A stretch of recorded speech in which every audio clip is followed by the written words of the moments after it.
ದೆಹಲಿಯಲ್ಲಿ ತಣ್ಣಗಾಯ್ತಾ ಬಿಜೆಪಿ ಭಿನ್ನಮತದ ಕಿಚ್ಚು. BJP high command ಜೊತೆ ಯತ್ನಾಳ್ ಟೀಮ್ ಚರ್ಚೆ ನಡೆಸಿದೆ. ನಡ್ಡಾ ಭೇಟಿ ವೇಳೆ ಅಸಮಾಧಾನನ ಹೊರಹಾಕಿದ್ದಾರೆ ರೆಬಲ್ಸ್ ನಾಯಕರ ಜೊತೆ ಜೆಪಿ ನಡ್ಡಾ ಸುದೀರ್ಘವಾದ ಒಂದು ಚರ್ಚೆ ನಡೆಸಿದ್ದಾರೆ.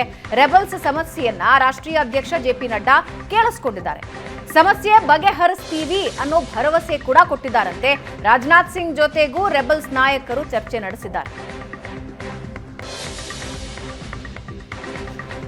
ರೆಬಲ್ಸ್ ಟೀಮ್ನ ನೀವು ನೋಡ್ತಾ ಇದ್ದೀರಾ. 20 ನಿಮಿಷಗಳ ಕಾಲ ರೆಬಲ್ಸ್ ನಾಯಕರ ಜೊತೆ ರಾಜನಾಥ್ ಸಿಂಗ್ ಚರ್ಚೆ ನಡೆಸಿದ್ದಾರೆ. ನಿನ್ನೆ ಶಿಸ್ತು ಸಮಿತಿ ವಿಚಾರಣೆಗೆ ಯತ್ನಾಳ್ ಹಾಜರಾಗಿದ್ರು, ಉತ್ತರ ಕೊಟ್ಟಿದ್ರು ನೋಟಿಸಿಗೆ. ಅದಾದ ಮೇಲೆ ಹೊರಗೆ ಬಂದು ಒಂದು ಚೂರು ಸಮಾಧಾನ ಕಂಡುಕೊಂಡಿದ್ರು. ಅಂದ್ರೆ ಸಮಾಧಾನವಾಗಿ ಮಾತಾಡ್ತಾ ಇದ್ರು. ವಾಯ್ಸ್ ತಣ್ಣಗಾಗಿತ್ತು. ಯತ್ನಾಳ್ ಅವಾಗ ಹೇಳಿದ್ರು, ವಕ್ಫ್ ಹೋರಾಟದ ಬಗ್ಗೆ ಬೆನ್ ತಟ್ಟಿದ್ದಾರೆ, ಸ್ವಲ್ಪ ತಣ್ಣಗಿರಿ ಅಂತ ಹೇಳಿದ್ದಾರೆ ಅಂತ. ರೆಬಲ್ಸ್ ನಾಯಕರು ಜೆಪಿ ನಡ್ಡಾ ಅವರನ್ನ ಭೇಟಿಯಾಗಿದ್ದಾರೆ. ರಾಷ್ಟ್ರೀಯ ಅಧ್ಯಕ್ಷರು ಅದಾದ ಮೇಲೆ ರಾಜನಾಥ್ ಸಿಂಗ್ ಅವರನ್ನ ಭೇಟಿಯಾಗಿದ್ದಾರೆ. ಎಲ್ಲ ರೆಬಲ್ ನಾಯಕರು ಕೂಡ ದೆಹಲಿಯಲ್ಲಿದ್ದಾರೆ. ಒಂದು ಕಡೆ ವಿಜೇಂದ್ರ ಅಂಡ್ ಟೀಮ್ ಕೂಡ ಆಕ್ಟಿವ್ ಇದೆ, ಮತ್ತೊಂದು ಕಡೆ ರೆಬಲ್ಸ್ ಟೀಮ್ ಕೂಡ ಆಕ್ಟಿವ್ ಆಗಿದೆ. ಇನ್ನು ಕೇಸರಿ ಮನೆಯಲ್ಲಿ ಇನ್ನೂ ನಿಂತಿಲ್ವಾ ಬಣ ಬಡಿದಾಟ. ಮಾತಾಡುವ ನಾಲಿಗೆ ನಮ್ಮ ಸಂಸ್ಕೃತಿ ತೋರಿಸುತ್ತೆ. ಕಲಬುರಗಿಯಲ್ಲಿ ಯತ್ನಾಳ್ಗೆ ವಿಜೇಂದ್ರ ಟಾಂಗ್ ಕೊಟ್ಟಿದ್ದಾರೆ. ಹೋರಾಟ ಮುಂದುವರಿಯುತ್ತೆ ಅಂದಿದ್ದ ಯತ್ನಾಳ್, ಬಿಜೆಪಿ ಬೆಳೆಯೋದಕ್ಕೆ ಬಿಎಸ್ವೈ ಅನಂತಕುಮಾರ್ ಕಾರಣ, ಕಾರ್ಯಕರ್ತರಿಗೆ ಅವಮಾನ ಆಗದಂತೆ ನಡೆದುಕೊಳ್ಳಬೇಕು ಅಂದಿದ್ದಾರೆ.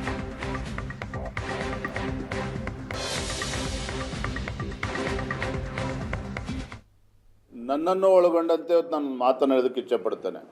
ನಾಲಿಗೆ ನಮ್ಮ ಸಂಸ್ಕೃತಿಯನ್ನು ತೋರಿಸ್ತದೆ. ನಾಲಿಗೆ ನಮ್ಮ ಸಂಸ್ಕೃತಿಯನ್ನು ತೋರಿಸ್ತದೆ. ಮತ್ತು ಇದನ್ನು ವಿಜಯೇಂದ್ರ ಅವರು ಟೀಕೆ ಮಾಡಿದ್ರು ಯತ್ನಾಳ್ ಗೌಡ್ರಿಗೆ ಅಂತ ಹೇಳ್ತಕ್ಕಂಥ ಅವಶ್ಯಕತೆ ಇಲ್ಲ. ನನ್ನನ್ನು ಒಳಗೊಂಡಂತೆ ಈ ಮಾತನ್ನು ಹೇಳ್ತಾ ಇದ್ದೇನೆ.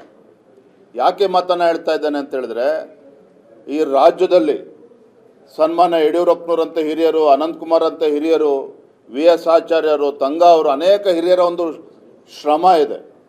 ಲಕ್ಷಾಂತರ ಕಾರ್ಯಕರ್ತರ ಒಂದು ಬೆವರಿದೆ ಇದರಲ್ಲಿ. ಪಕ್ಷ ಸಂಘಟನೆ ಎಷ್ಟು ಎತ್ತರಕ್ಕೆ ಬೆಳೆದು ಬಂದು ನಿಂತದ್ದಲ್ಲಿ. ಹಾಗಾಗಿ ನನ್ನನ್ನು ಒಳಗೊಂಡಂತೆ ನಾನು ಯಾವ ರೀತಿ ನಡ್ಕೊಳ್ತೇನೆ, ಏನು ಮಾತನಾಡ್ತೇನೆ, ಕಾರ್ಯಕರ್ತನ ಒಳಗೊಂಡಂತೆ ಎಲ್ಲರೂ ಕೂಡ ಗಮನಿಸ್ತಾ ಇರ್ತಾರೆ. ಎಲ್ಲರೂ ಕೂಡ MLA ಆಗೋದಕ್ಕಾಗಲ್ಲ, ಎಲ್ಲರೂ ಕೂಡ ಮಂತ್ರಿ ಆಗೋದಕ್ಕಾಗೋದಿಲ್ಲ. ಲಕ್ಷಾಂತರ ಕಾರ್ಯಕರ್ತರು ಯಾವುದೇ ಅಪೇಕ್ಷೆ ಇಲ್ಲದೇ ಸಂಘಟನೆಗೆ ಶಕ್ತಿ ತುಂಬತಕ್ಕಂಥ ಕೆಲಸ ಮಾಡ್ತಾ ಇದ್ದಾರೆ. ನನ್ನ ಅಪೇಕ್ಷೆ ಒಬ್ಬ ಕಾರ್ಯಕರ್ತನಾಗಿ, ರಾಜ್ಯದ ಅಧ್ಯಕ್ಷನಾಗಲ್ಲ, ನನ್ನ ಅಪೇಕ್ಷೆ ಇರ್ತಕ್ಕಂಥದ್ದು ನನ್ನನ್ನು ಒಳಗೊಂಡಂತೆ ನಮ್ಮ ನಡವಳಿಕೆ ಹೇಗಿರಬೇಕು ಅಂತ ಹೇಳಿದ್ರೆ, ನಮ್ಮ ಕಾರ್ಯಕರ್ತರಿಗೆ ಅಪಮಾನ ಮಾಡ್ತಕ್ಕಂಥ ನಿಟ್ಟಿನಲ್ಲಿ ಯಾರೂ ಕೂಡ ನಡೆದುಕೊಳ್ಬಾರದು. ಇದು ನನ್ನ ಅಪೇಕ್ಷೆನೂ ಇದೆ, ಕಾರ್ಯಕರ್ತರ ಅಪೇಕ್ಷೆನೂ ಇದೆ. ಹಾಗಾಗಿ ಆ ನಿಟ್ಟಿನಲ್ಲಿ ನಾವೆಲ್ಲರೂ ಕೂಡ ಒಟ್ಟಾಗಿ ಒಂದಾಗಿ ಪಕ್ಷದ ಹಿತದೃಷ್ಟಿಯಿಂದ ಇಂಥ ಭ್ರಷ್ಟ ಕಾಂಗ್ರೆಸ್ ಸರ್ಕಾರದ ವಿರುದ್ಧ ನಾವು ಹೋರಾಟ ಮಾಡಬೇಕಾಗಿದೆ. ಇಂಥ ಭ್ರಷ್ಟ ಕಾಂಗ್ರೆಸ್ ಸರ್ಕಾರದ ವಿರುದ್ಧ ಒಂದು ಬೇಜವಾಬ್ದಾರಿ ಮುಖ್ಯಮಂತ್ರಿ ವಿರುದ್ಧ ನಾವು ಹೋರಾಟವನ್ನು ಮಾಡಬೇಕಾಗಿದೆ. ಹಾಗಾಗಿ ಎಲ್ಲರೂ ಕೂಡ ಕೈ ಜೋಡಿಸಿ ಒಟ್ಟಾಗಿ ಹೋಗ್ಬೇಕು ಅನ್ನುವ ಅಪೇಕ್ಷೆ ಕಾರ್ಯಕರ್ತರದ್ದು ಇದೆ, ನಂದು ಇದೆ, ರಾಷ್ಟ್ರೀಯ ನಾಯಕರದ್ದು ಕೂಡ ಇದೆ.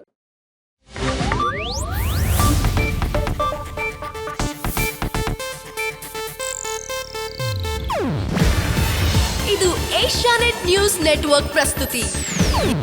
ನೀವು ನೋಡ್ತಿದ್ದೀರಾ ಏಷ್ಯಾನೆಟ್ ಸುವರ್ಣ ನ್ಯೂಸ್.